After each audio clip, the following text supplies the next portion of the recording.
Welcome to Jimosi podcast. So the trial of Dr. Riek Machar and the co-accused entered day 8 this week. There were a lot of changes that were made this week when it came to the coverage of the court session. Yes. And all these changes came after the Minister of Justice issued a very strong warning regarding the discussion of the court proceeding. Yes. And he termed it as contempt of court. True. And he cautioned people saying that you all know worldwide when you discuss the proceeding of the court that's still ongoing, that one is contempt of court. Yeah. But first of all, the number one change that happened is that all the independent medias were stopped from entering Freedom Hall without proper communication.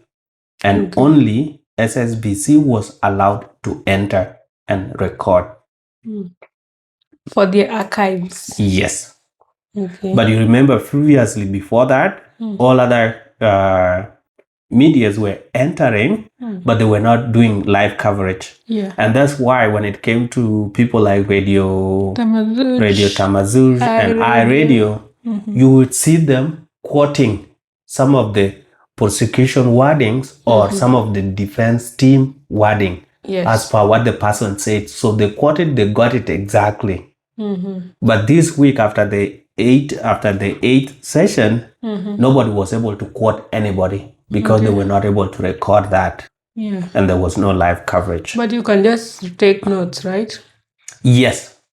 But what you write down will not come out exactly if you record it with a device. Yeah. Because you are trying to paraphrase and short form something here and there, so it won't come out that enough. Number two, that happened, one of the other changes was that the audience that were attending the court session were told not to enter with their mobile phones. So where were people leaving them?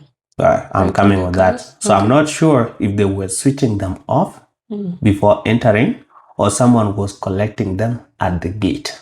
Okay. So there should be two options. Yeah. You switch it off, we see you switch it off, or there's a basket somewhere where you put all your phones and a soldier will be standing there. And when you are done, you can pick your phone. But then, like, you know how telephones are quite uniform, especially in a place like South Sudan. If it's Samsung, iPhone or whatever, everybody is carrying almost the same phone. So how do you make sure that people don't leave with other people's telephones? Yeah, that was another challenge that would have come up, but I don't know how they address it. Yeah. So I don't know, did they turn them back, go leave it at home and come back? Or if you guys were coming as a group, then one person has to collect all the phone, take them back home, and the rest of you go to the Freedom Hall, and then that person will come in at a later time. Okay. So maybe that... Or just making sure you switch it off and no one is supposed to be seen with your phone. Yeah. In the hall, like touching or pressing the buttons. Yes. Makes sense. It seemed like they actually executed that, and it seemed like nothing leaked as of after day 8. Not much came from the courtroom. So what do you think of all these changes happening at the courtroom or at the Freedom Hall? I think they are quite unnecessary because this is a public interest case. So regardless of whether you're trying to limit access to the information discussed in court or not, people can still take notes, right? Like if you are writing down and stuff. Yeah. So, or are they telling people no pen and paper and all that? Yeah. Because at the end of the day, so long as people are attending the trial, it's not just the defense, the accused and the prosecution plus judges, then it doesn't really help that much. All right. As for me, I will look at it differently. Okay. And the way that I'm going to look at it differently is by comparing South Sudan with the neighboring countries. I'm going to start with Uganda. Okay. With Uganda, Kizza Besigye is being prosecuted for treason because allegedly the Ugandan government said they intercepted him of talking with the foreigners, trying to smuggle the guns in so that they can come and destabilize the country. And when he actually went to Kenya, they went and abducted him in Kenya and brought him back to Uganda. Yeah. When he was brought back to Uganda, all his court case have been ongoing. Have we been seeing the news coverage of it being televised somewhere? Maybe because we have not been following it that closely. Okay, do what? Go and Google or just go to YouTube and say, Kizza Besigye court case live. Just put live, because if you just put court case, it's going to give you a report of talking of what was discussed, which these other news agencies are doing. So it won't be. And it was being tried in a court martial. So you see there. So if we go to Tanzania, when Tundu Lissu was being charged of treason, his court proceedings were not televised. They were not shown on television. It was not like a live coverage. Yes, people talk of it, but it was not being live. It was not being covered live. Yeah, actually, I just came across one live coverage of Kizza Besigye's case, the court trial. Yeah, it's approximately 2 hours long on YouTube. Yeah. It's on some channel called Heavy Media, streamed 2 months ago. Streamed 2 months ago. Yes, and it's 1 hour and 43 seconds long. Yeah, you can actually see it's starting from when the people started entering the courtroom. Yeah, including judges, lawyers, people are still standing. Yeah. Okay, so that one is covered. And then what of Tundu Lissu case? Because that was 1 day of coverage. Yeah. Did the case end? And if the case if the case did not end, are they still doing live coverage? What stopped them from doing more live coverage of the court case? Because when it comes to treason, it's not something that is tried and fixed in 1 day. It takes days. Yeah, there's also like a portion of his live coverage, but it's only 17 minutes long for Tundu Lissu case. Yeah. So this one is, I feel like this one of the state trying to play some PR for the first day, but then the subsequent coverage are hide from the public. Yes. And that's what they actually did in Uganda and Tanzania. First day, they will show you people that there's something ongoing, and then from there, they take it out of the public domain. They go keep it somewhere. And that's why I think that's what Minister of Justice realized after some time and said, we have already covered enough to the public. Now it's high time we keep it private.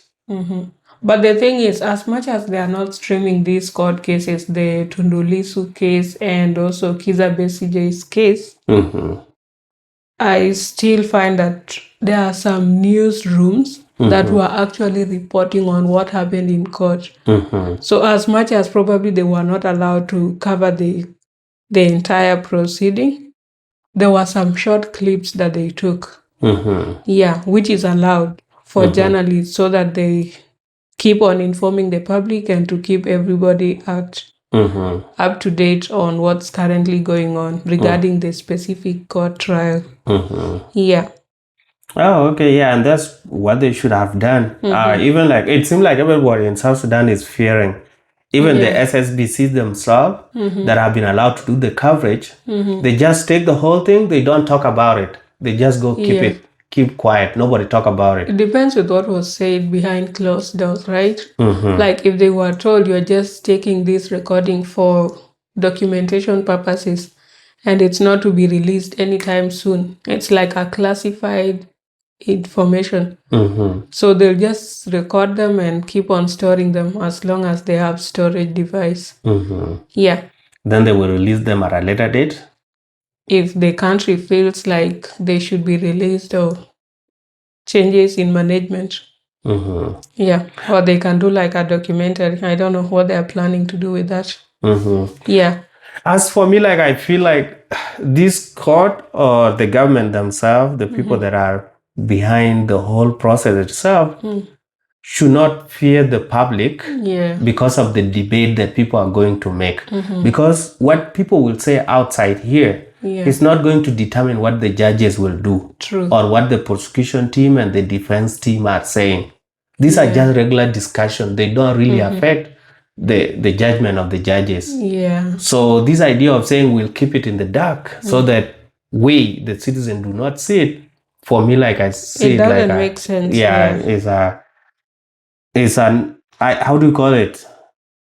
To me, it's not a fruitful work, because I don't see it fruit, because we are still kept in suspense and we get a little bit of it. And even when they will do the verdict, the final judgment, will they keep it private so that we don't know the outcome? Most likely they will announce it that he has been sentenced to this number of years or months in prison. Well, then that one will, they have been acquitted of this and this. Yes. So you see, that one will also cause more discomfort among the citizens, because people will be like, you people kept it in the dark. We were not following.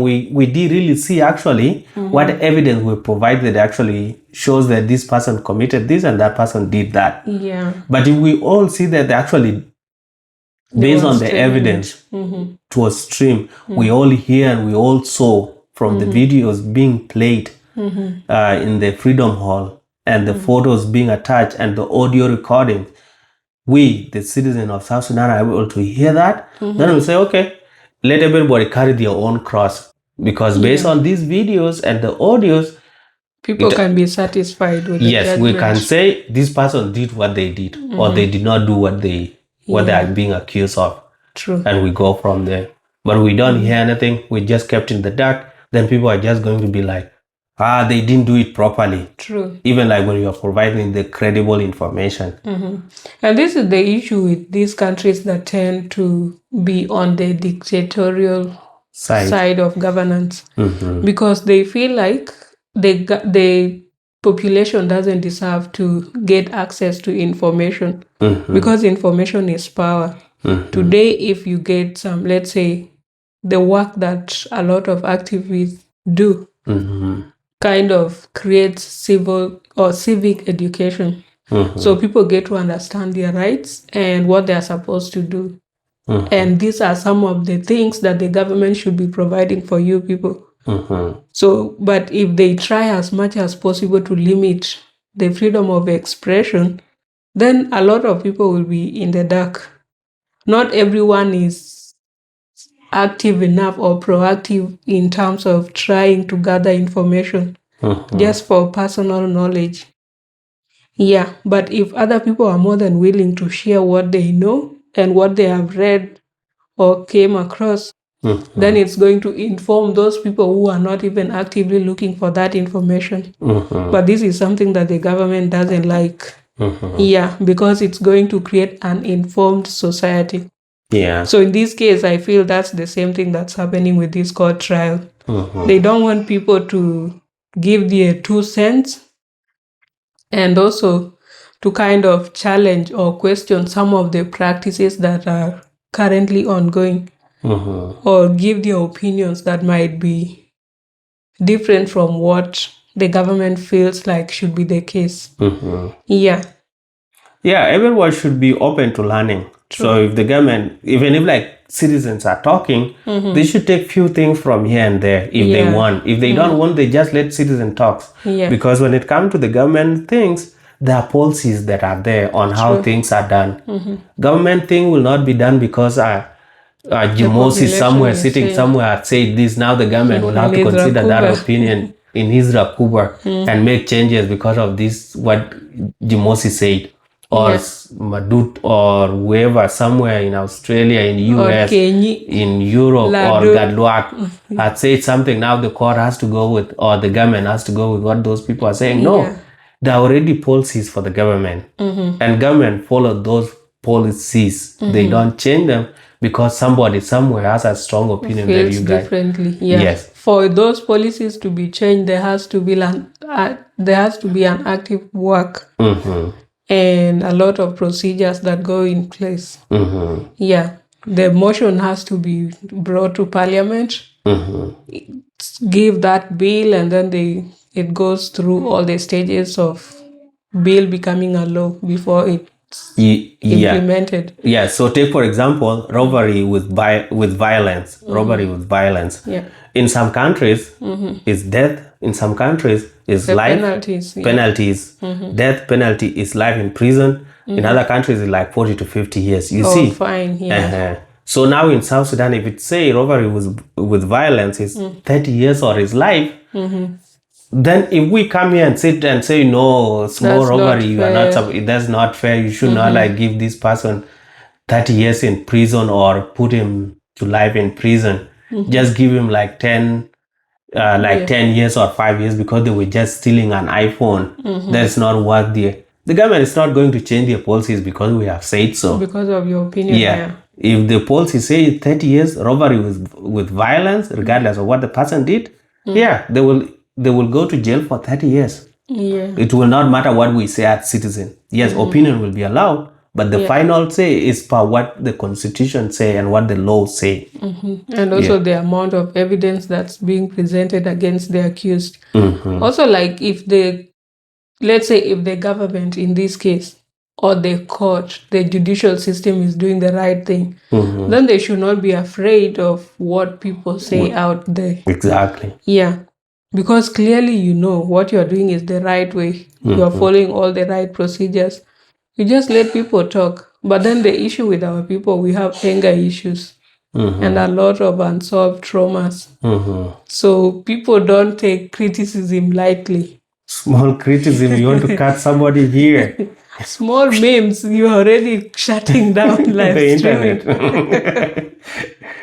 It's not good. If President Ruto of Kenya, he has been called Kaongo, Kasongo. He even had to start calling himself Kasongo. Called Zakayo a tax man. Zakayo.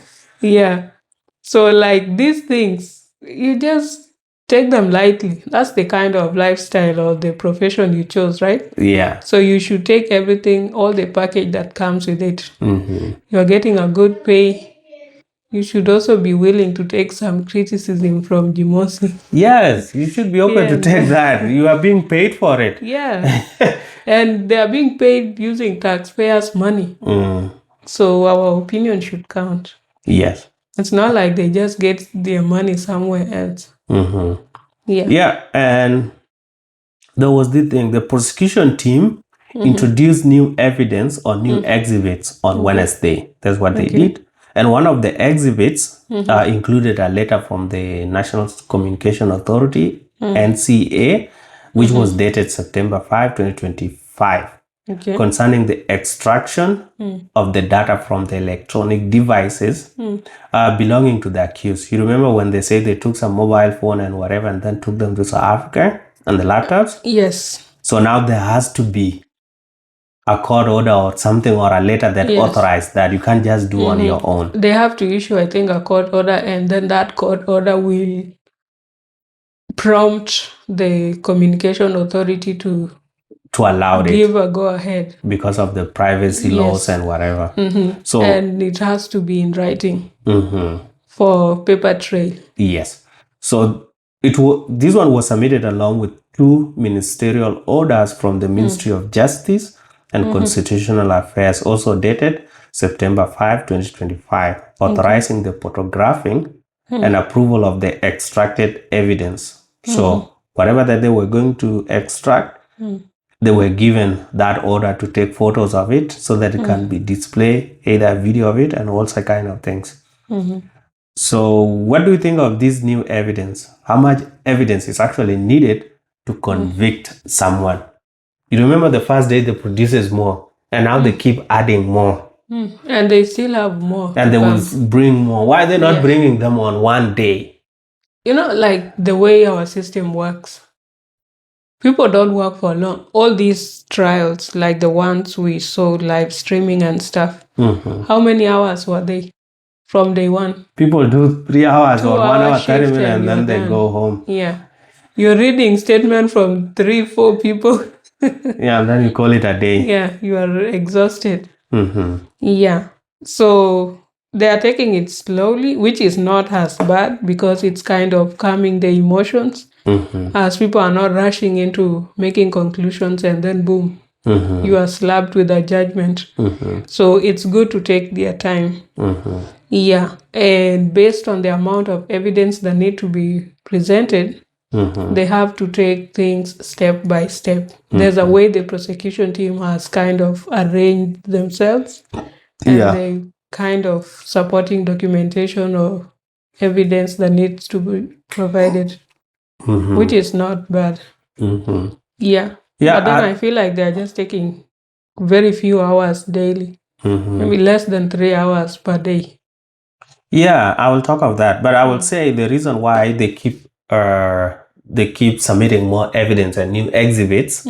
These people are trying to cover all their bases, because when the whole thing started, they didn't think that all this constitutional whatever will need to be covered. They thought that will be done the Anyanya way, where you just say, no, I heard you talking to so and so, you are guilty of that. But when it comes to a country where there's a constitution, if the constitutional mandates or all the requirements are not met, even if this person actually did it, they will be let go free. Collapse. The case will collapse, and they'll cite insufficient evidence. Yes. And it will be thrown out of court. So for me, like, it seems every day when they bring more evidence or more exhibits, and then they try to go through, they go and realize that maybe there's somewhere here that that's not going with the constitution or needed by constitution to be done. So we need this one to cover this other gray area. No, I don't think that's the case.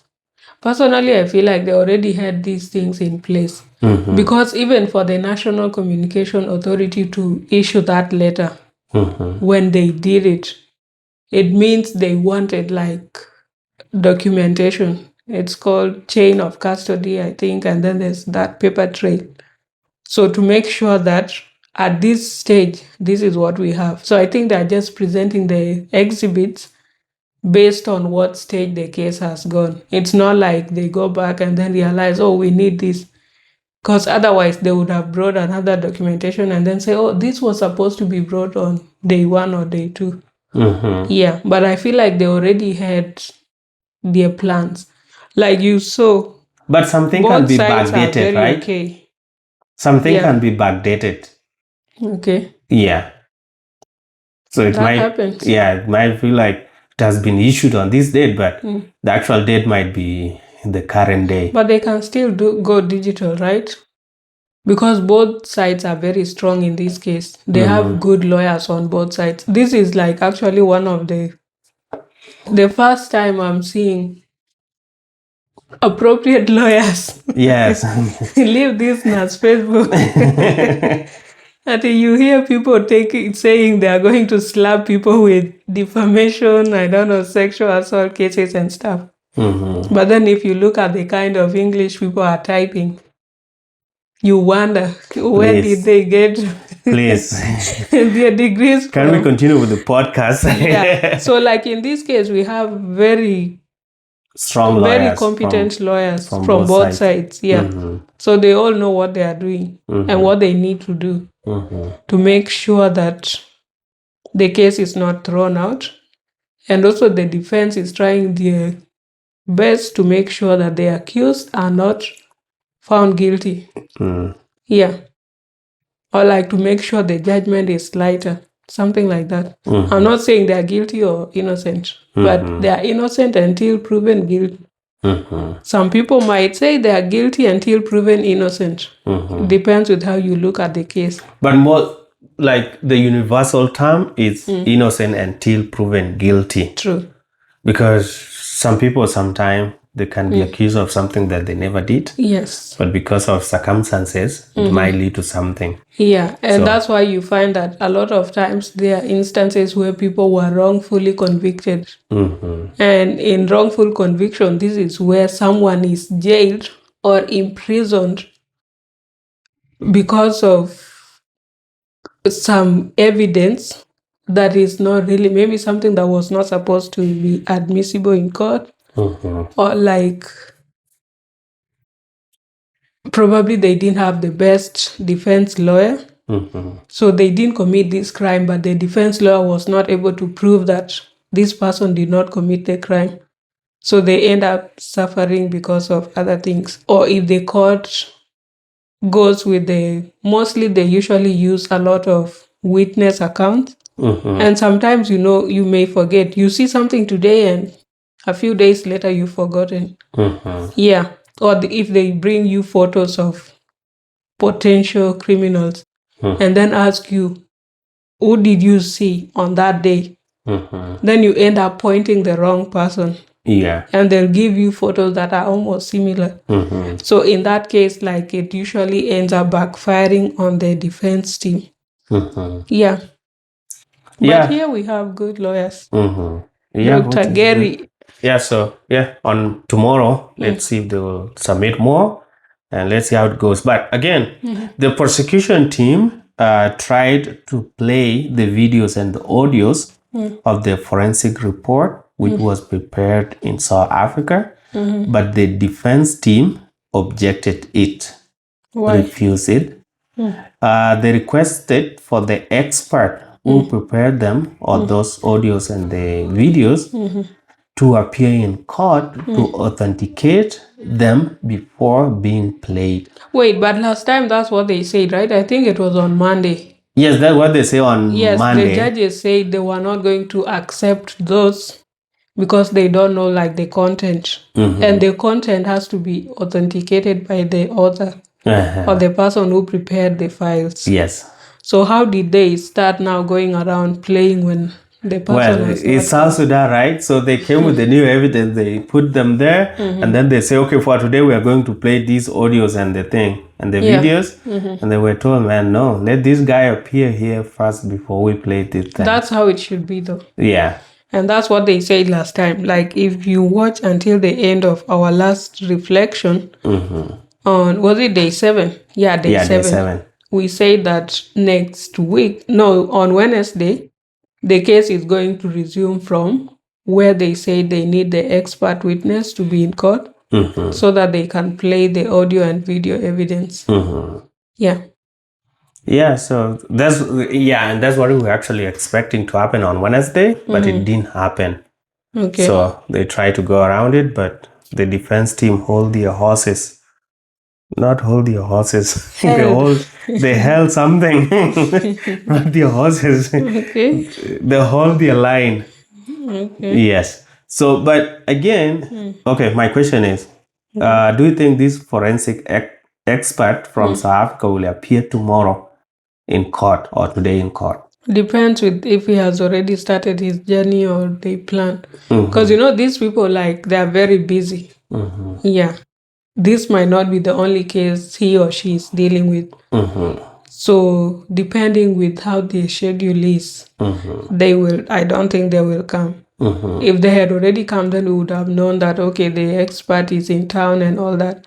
So we could expect to see them tomorrow. Will the expert announce that he's in town? What if they kill him? What if they kill him and then they will say, this was the only expert that can verify this information in court, so we'll have no expert to verify this. But they might not be working alone, right? No, a team. Exactly. So someone else can come and do the necessary. And the expert do not work in a vacuum. Yes. Where we say this was the only person. And especially if it is a company, then the person that's going to come is the head of the company. The person that has the last authority. No, not the head. It has to be let's say a technician, person who does the evidence. When it comes to the person that actually entered the computer and did the thing, no, these are junior employees. For a big company, it's the big boss that's going to come. It depends if that big boss is into that industry. Yes, obviously. Let's say if you are a lab technician, then.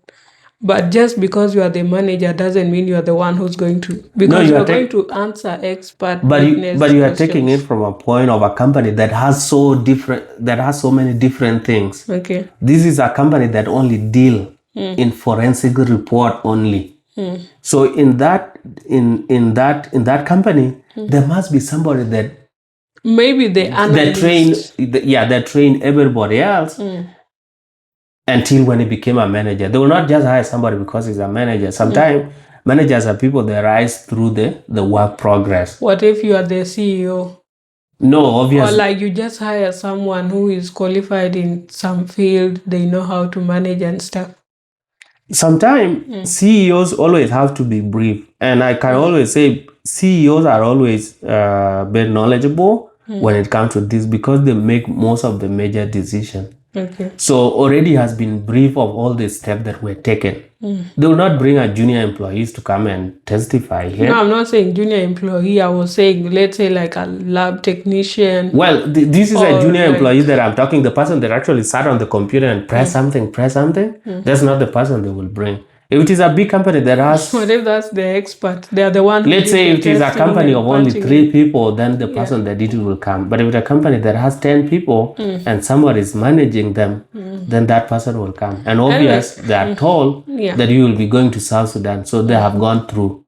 Do you think they did everything and let it go? These people have some copies. Yeah, and also like sometimes, you are going to be answerable. Yeah. And whatever you do or say might backfire on the company, so you have to be willing to take the fire or sit on the hot seat. Yeah, and like when it comes to companies, the big boss are the ones that make most of the major decisions. So when it comes to something that will go to the public or will go to the news or something, they always put the person that always had the final say. A junior employee is not supposed to say something that will contradict the company. But that's different though. Like, in this case, you're dealing with tangible evidence. Let's take an example. When I did forensic science courses, one of my professors used to be an expert witness.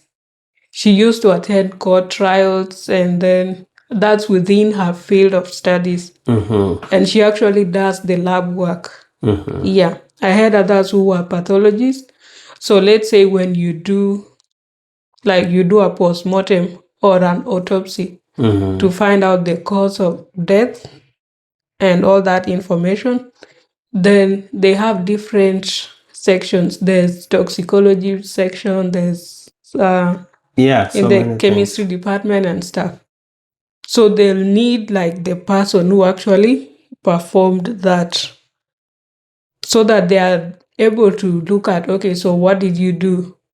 What were your findings in this sector? And then they'll get a toxicologist to also go over the lab results. To see if this person died of poisoning or anything that happened in the body prior to or at the time of their death. So that's why I was saying the expert witness has to be someone who actually performed the task. Okay. Or they need to be well informed of the kind of analysis that were done. Exactly. And that's why I say, like in some companies, like where employees are like 5 to 10, most people are always aware of what goes on. And they might even sit with the person that was doing the whole thing and follow the whole process. And when it comes to the court proceeding and so I don't know how it will go, but my expectation is it's not the junior employee that actually put in the computer and did the small thing that will come there. But let's see. Small things, hospitals run on nurses.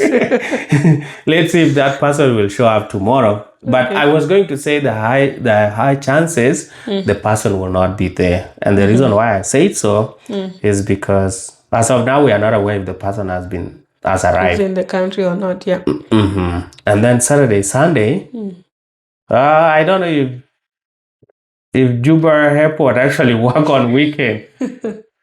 Maybe half day on Saturday, but on Sunday definitely. So if this person did not come on Thursday and Friday, then we'll have to wait for him tomorrow to come in the morning. But again, in South Sudan, we don't have morning flight.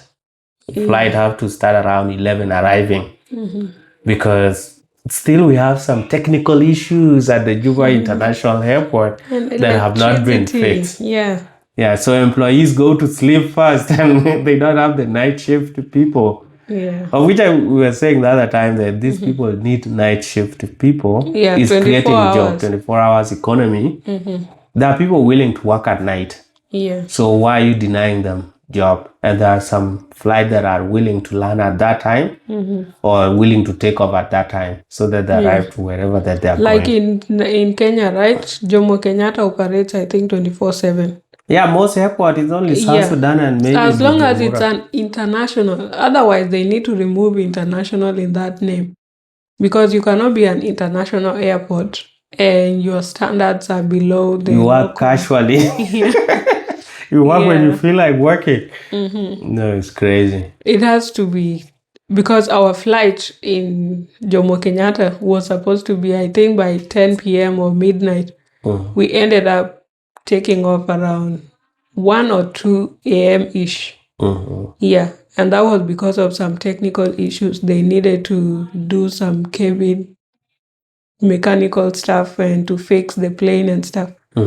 Yeah, so they ended up announcing that we are delaying for 1 hour, 2 hours, like that. Yeah, but in this case, like not having flights at night, early morning flights, it's not good. Yeah, not good at all. It makes people to have very long layovers, and it makes it very hard too for those who want to have a direct flight, because as much as you schedule yourself properly, you also have to play by the rules of that airspace or the country where you are going to land in. Yeah. Yeah, it's crazy. I think the last video when we talk of the Juba International Airport, the morning and the night, whatever, someone actually mentioned that South Sudan does not control its airspace. Yeah. It's controlled by Sudan. Yep. But Sudan are fighting. It's their work to control what is happening in South Sudan. When do we take responsibility of our airspace? These What people are we not waiting? willing to do anything. You people are sitting on the money. Yeah. Take control of your airspace and employ people. They don't Jobs will be there, more revenue will be earned, and we move from there. Don't be too lazy, man. You people are too comfortable with the oil money. This is the issue of having the wrong people in the right positions. At the position. In positions, like they are the wrong people, but holding positions that are supposed to be held by someone with actual qualification. I came across a video today of Nial Deng Nial. I think he's called Dr. Nial Deng Nial, the South Sudanese politician, and also a liberator, and they were contrasting it with the Crown Prince, BBM. And then people were saying, this is how you know an actual PhD holder from those who bought it on Timu. Yeah, it's actually debatable because sometimes good English does not always equate to high performance. Because this Nial Deng guy you are talking of was employed at Kir office as something, either the Minister of Presidential whatever or something within the presidency. This Nial was there. Did his PhD fix thing, or people were too rigid to be fixed? We can leave it there. Like a lot of people say he's a good leader, but then it was there. If like you're if you working Google, with the wrong people, like if you're working with the wrong people, then you cannot fix the country. If you Google, this guy was working with Kir within the presidency something, either Minister of Presidency something or something within the presidency as J1. But still, like even if you're working with the president and you're not the president, then you'll not fix any shit. Well, but we don't have to compare with Bolmel because Bolmel is his time. Let him do his own thing. In his capacity, it was put there. Okay. Bolmel was not a vice president by the time that he was serving in that office within the presidency something. Bolmel was not there. Were things fixed? No. So good English and bad English. Let them just bring themselves up there. Okay, English is not a measure of intelligence. Is that what you are telling us? Lack and corruption. And connection, please. Yeah. But the thing is, like, as long as you're not the person in charge of the ship, you're not the captain, you will do very little in terms of Let me tell you one thing. All these people with good English that you always, this person can fix this shit. They don't always do nothing. You know what kick in as a human being is your self-interest. Okay. As much as when you come to cameras, you want to speak nicely of how you can fix shit here and there. When you actually go into the office, that small thing that comes, you'll say, it will not fix anything. It will not fix anything. Let me take it for my compound. Okay. Let me take it for my compound. You're going to fix your cabros. Yes, you go fix your cabros, you buy your own generator. Okay. And then they will say, no, I was not the president. All these, like, I seem like But look at people like President Magufuli, the former president of Tanzania. When he was not a president, he was just doing his thing, right? At his level. But when he became the president, he did so many things. I think they built like an electric and then he died. Okay, let's look at it this way. Also the airports. At your ministry, many things. No, at your ministry, you can always do something. When Matiang'i was the Minister of Education, did he not fix the thing? Don't even tell me, because he was the minister when we did our KCS. Did he have to wait to be the president to fix the education shit? Yeah. So it's more of like, okay, you are in this, you have been put somewhere. There's something that you can fix. As much as it's not going to affect the whole nation, the people in that line or people that will come for your services will actually feel you are doing something. The impact of your work. Dr. Fred Matiang'i. Yes. So look, for example, the press secretary. Let's talk of the people that we know here. Amor.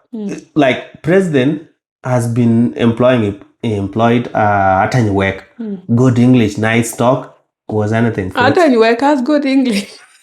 Good English, nice talks. Is from UK or from Australia. Compare with Amor and compare with Bolmel. Okay. And then the other lady that fought online the other time with, you don't have to mention her, that fought with that young Deng Chen. Lily was okay. She has... Yeah, in terms of talking, but was anything fixed? PR kind of. Yeah, so it doesn't matter. These high qualified people or people that speak that you people say can do something, they've been given to do something and they just went and sat there. Do you have to say that another houseboy? Yes, so you see how he went. He went and picked on a more. Okay, he has tried top brains and they why did he leave the good English and settle with him? More. I'm not in office today. She's a kind of ethics. I'm not. Somebody saying, are you the one talking like that? How can you say such? I'm not a houseboy. The press secretary. Yes. So you see. That's very emotional. And he employed such people. They have not been fired. Anyway, it's their time to eat. Yeah, let them eat. And that's why, like, the reason why we're talking of this is you talking of people with good English. Good English does not always equate to good services. Okay. So, but at least, like, what I was trying to say is that if someone is not half-baked, or they have proper education, then there's a way they look at things. It's not just about being fluent in English or saying all the right things and nice words, but it's about how you carry yourself, how you reason. Yeah. And this is where you go to school kind of matters. If you went to, let's say, N to N, and then you compare with someone who went to, let's say, USIU, UON, those big schools, big universities in Kenya or across Africa, then you'll see the difference. Yeah, I agree with you that the language of communication also should matter, right? Because if you went up to PhD in English... How did you defend your thesis? In English, at least you should be comfortable constructing some sentences in a proper way. Not the word. You should not be sweating every 2 minutes. Let me go and write it. Like, these people were very bad on Crown Prince. They put a space, I think it was during one of the functions, maybe during the burial of Dr. Majuda or General Majuda. And then he was talking of, we talked and talked and talked. What kind of English is that? Direct translation. That was Dinka direct translation. So is that how he defended the PhD, or it's from Timu? Well, yeah, so, like, I'm not going to say that all the PhDs are okay. Some PhDs are just some undergrad. Just pieces of paper. Yes, because, like, if you pursue education in English as a language of instruction up to PhD, at least you should be comfortable. Yeah. And even if, like, you know your craft in the field that you study. Let's take, for example, this guy studied business, economics, business, something. Masters of Business Administration, MBA. At least there should be somewhere within South Sudan when he gave a speech when he was talking of businesses where he was actually speaking a nice English with all those vocabularies from the business school. Not we talked and talked and talked. Yes, at least so that we can say his problem with the politics. Okay. He has still not mastered the language of politics. So why are you in politics if you cannot address? What is the end goal for every human being? Power and wealth. Yes, so if it's getting there, it's getting there. When are you locating us? All right, so that's it for Jimosi podcast. Please consider subscribing, share, like, and let us know if the forensic expert from South Africa will appear tomorrow in court or if he will not show up. And what are your expectations? And how much evidence is enough when trying to prove a case? And the reason why we say that is because prosecution team keep adding more evidence. It depends with the and they might even add more case you are tomorrow. doing. Yeah. There will be more evidence. That's not everything that they are provided. Because you are prosecuting 8 people. And this is a high profile case. So you need to pump in as much evidence as possible. It's better you have more than enough evidence. Yes, so that when you miss on this, you will not miss on this. Yeah. It's called fishing.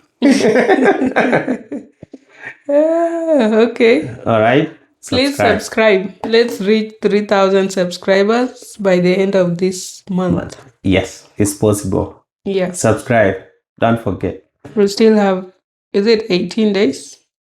October ends on 30th or 31st. Okay. See you in the next video. Yes.